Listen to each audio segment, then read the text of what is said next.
बिस्मिल्लाहिर्रहमानिर्रहीम। मैं हूं मोहम्मद अमीन रज़ा वाइस ऑफ डस्का के साथ।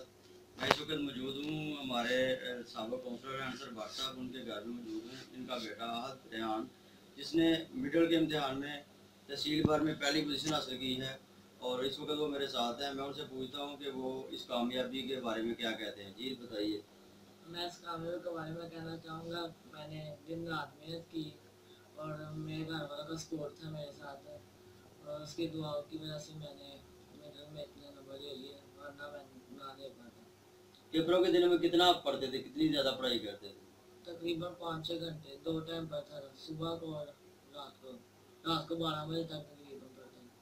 तो इसके अलावा कोई और एक्टिविटी कोई नहीं, गेम शेम कोई करते नहीं, या ज़्यादा पढ़ाई की तरफ? नहीं, गेम शेम मैं नहीं खेलता, बस पढ़ाई पर ध्यान था मेरा।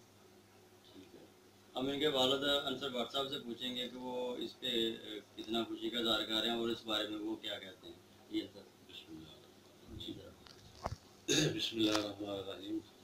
मैं आप अपने बेटे से बहुत उम्मीद कर रहा हूँ। तो मैं जितना भी खर्चा मांगता है, जो भी मांगता है, मैं इसको अपना मुहैया करता हूँ। और मेरा बहुत अच्छा बेटा है, रात दिन मेहनत करता है। शुक्रिया।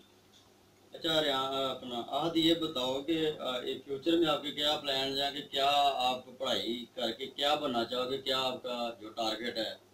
मेरा जो टारगेट है, मैं इंशाल्लाह बड़ा होकर डॉक्टर बनूंगा, माँ बाप का नाम रोशन करूंगा और तकलीफें नहीं दूंगा, ना तंग करूंगा। जी बहुत शुक्रिया जी। आपने जो डस्का का टैलेंट है आहद रेहान, उसकी गुफ्तगू सुनी कि वो इस पढ़ाई को एक तो वालिदैन की मेहनत, अपनी मेहनत और उस्ताद की मेहनत का नतीजा करार दे रहा है, और उसका इरादा है कि बड़ा होकर डॉक्टर बन के मुल्क का नाम रोशन करेगा। यहाँ पर वाइस ऑफ डस्का के साथ इजाज़त दीजिए। अल्लाह हाफ़िज़।